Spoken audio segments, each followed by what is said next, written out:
Hai penikmat cerita horor. Video kali ini aku akan menceritakan sebuah kisah nyata yang berasal dari desa terpencil di perbatasan Jawa Tengah dan Jawa Barat.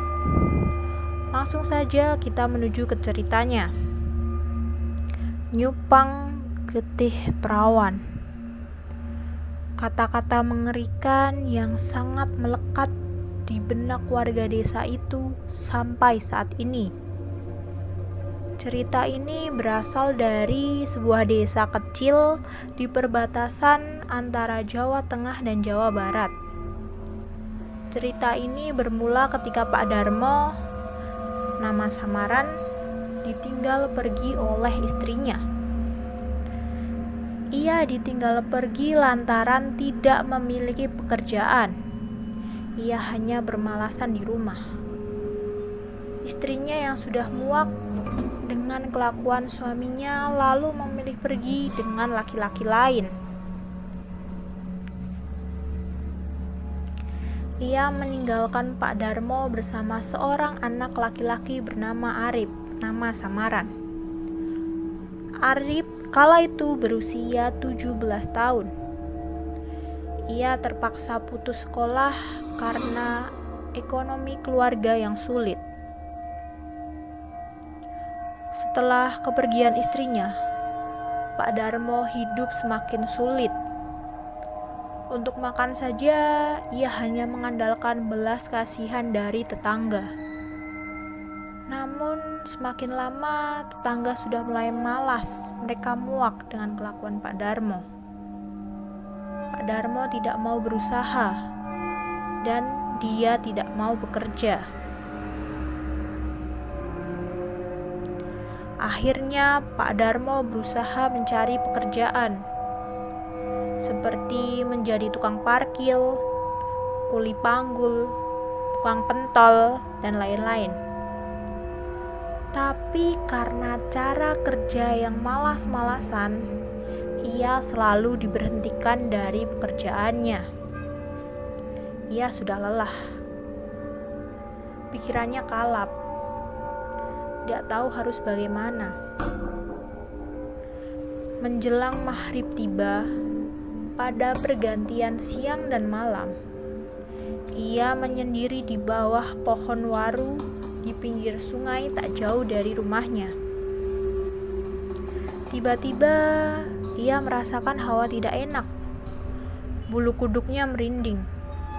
Nafasnya mulai berat. Tiba-tiba, ia didatangi oleh kakek tua membawa teken atau tongkat. Kakek itu berkata, "Ngopo kowe mrene? Untuk apa kamu di sini?" "Nunut ngiyup, Mbah, mumet tenan aku." "Numpang berteduh, Mbah, pusing banget aku," jawab Pak Darmo. "Alah, critakno masalahmu le cah bagus," perintah kakek tua itu. Akhirnya Pak Darmo menceritakan semua keluh kesah dan masalahnya kepada kakek tua itu.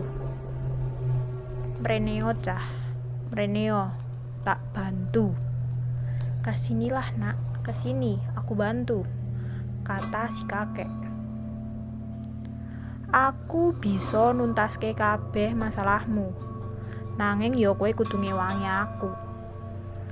"Aku bisa menuntaskan semua masalahmu, tapi kamu juga harus membantuku." "Siap?" tanya si kakek.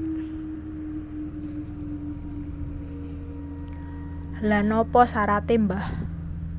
"Apa syaratnya, Mbah?" "Syarate yo mung gampang. Kowe kudu iso ngekei aku getih perawan tiap malam Jumat Kliwon." "Syaratnya sangat gampang. Kamu harus bisa memberiku darah perawan setiap malam Jumat Kliwon," terang si kakek. Tapi Mbah, piye aku bisa ngentukke perawan? Aku burik, udik, rata wadus meneh, mambu sisan." "Tapi Mbah, Bagaimana aku bisa mendapatkan seorang perawan, sedangkan aku burik, kucel, bau, dan tidak pernah mandi, jawab Pak Darmo.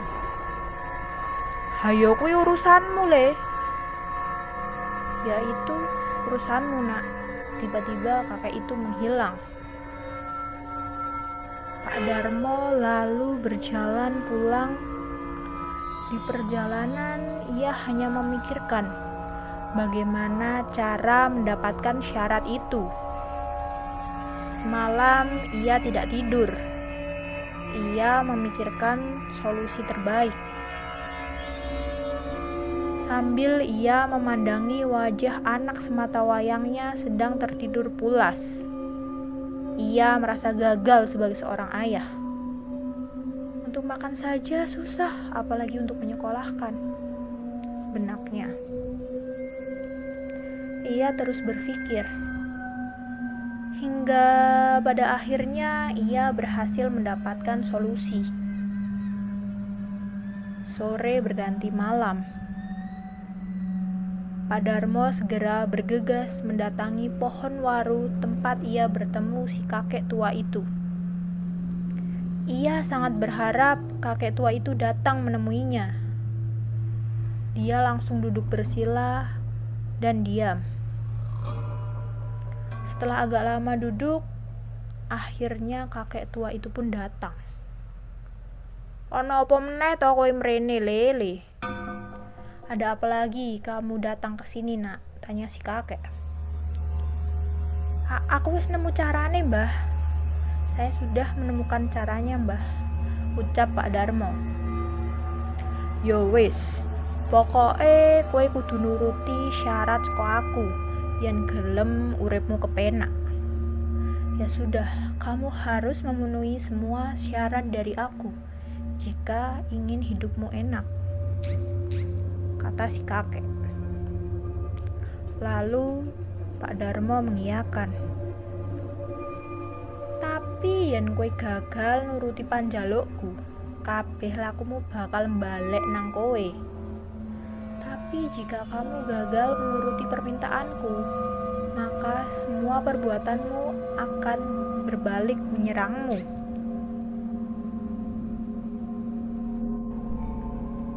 Siap mbah, sahut Pak Darmo. Dari situlah perjanjian hitam ini dimulai. Malam yang dijanjikan pun tiba. Pak Darmo berhasil mendapatkan satu gadis perawan. Ia bersiap melakukan ritual pertamanya.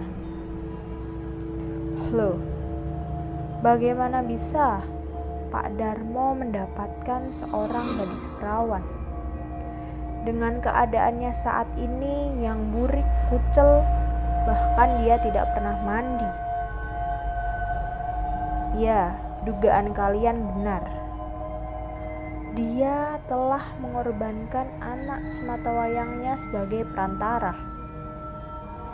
Arif yang tinggi, tampan, putih, dan memiliki paras yang mempesona, mirip dengan perawakan ibunya. Arif bertugas memikat hati para calon korbannya.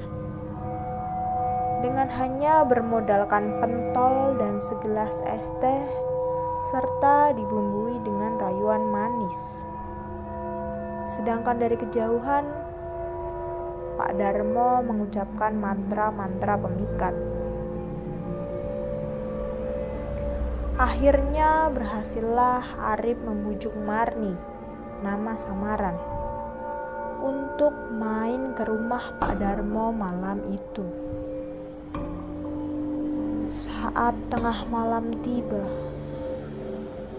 akhirnya Pak Darmo dan Arif memulai sebuah ritual.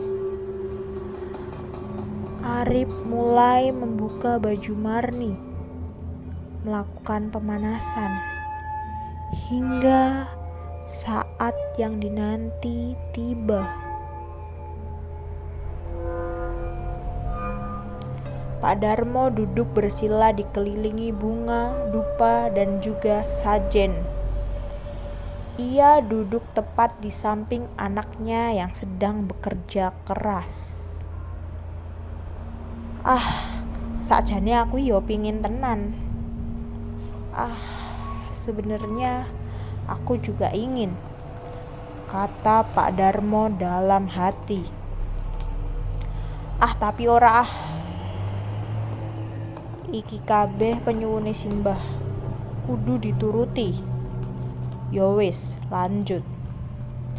Tapi tidak ini semua permintaan dari kakek, harus dituruti. Sudahlah, lanjut. Pak Darmo segera mengucap mantra. Angin berhembus kencang menerpa pepohonan. Arip terus mengerjakan tugasnya hingga keringat bercucuran, dihiasi dengan rintihan Marni yang semakin menjadi, menghiasi malam yang kelabu. Tiba-tiba datanglah sosok hitam besar bertaring, dengan air liur yang menetes dan lidah yang menjulur panjang. Air liurnya sangat busuk. Sosok hitam itulah yang menjilati darah perawan Marni. Teriakan Marni membuat sosok hitam itu semakin garang. Keringat Pak Darmo pun bercucuran melihat adegan itu. Iyalah, paringono sabar. Iyalah, berikan aku kesabaran, ucap Pak Darmo dalam hati sambil menahan hasrat. Ritual terus berjalan. Arip terus mengerjakan tugasnya hingga badan Arip pun terasa lemas.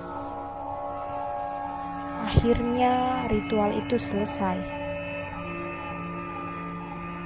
Kemudian Marni digendong serta diletakkan di bawah pohon waru oleh Arip dan Pak Darmo. Pagi pun menyapa. Marni terbangun. Ia tidak ingat apa-apa.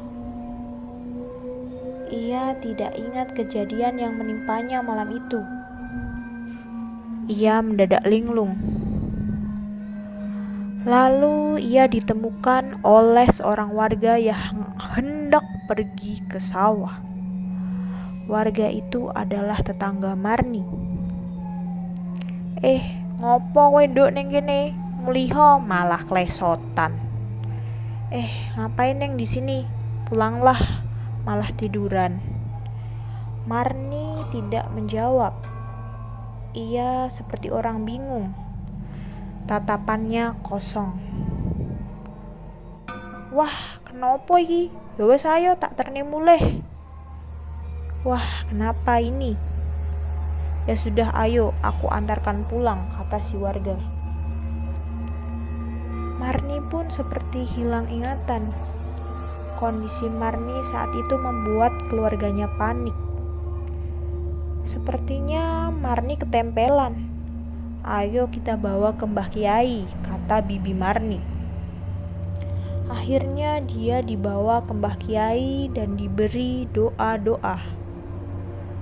Tapi sudah beberapa hari kondisinya belum juga membaik. Mungkin butuh proses, kata Pak Kiai. Di tempat lain, Pak Darmo tiba-tiba merasakan manfaat dari ritualnya. Dengan cepat ia bisa mendapatkan harta gaib. Pekerjaannya lancar, bahkan ia bisa membangun rumah dan sebuah toko sembako dalam waktu yang sangat singkat. Wah, mantep iki, kata Pak Darmo. Ritual gaib itu pun terus dijalankan dengan semangat membara. Dan hal serupa pasti terjadi keesokan harinya.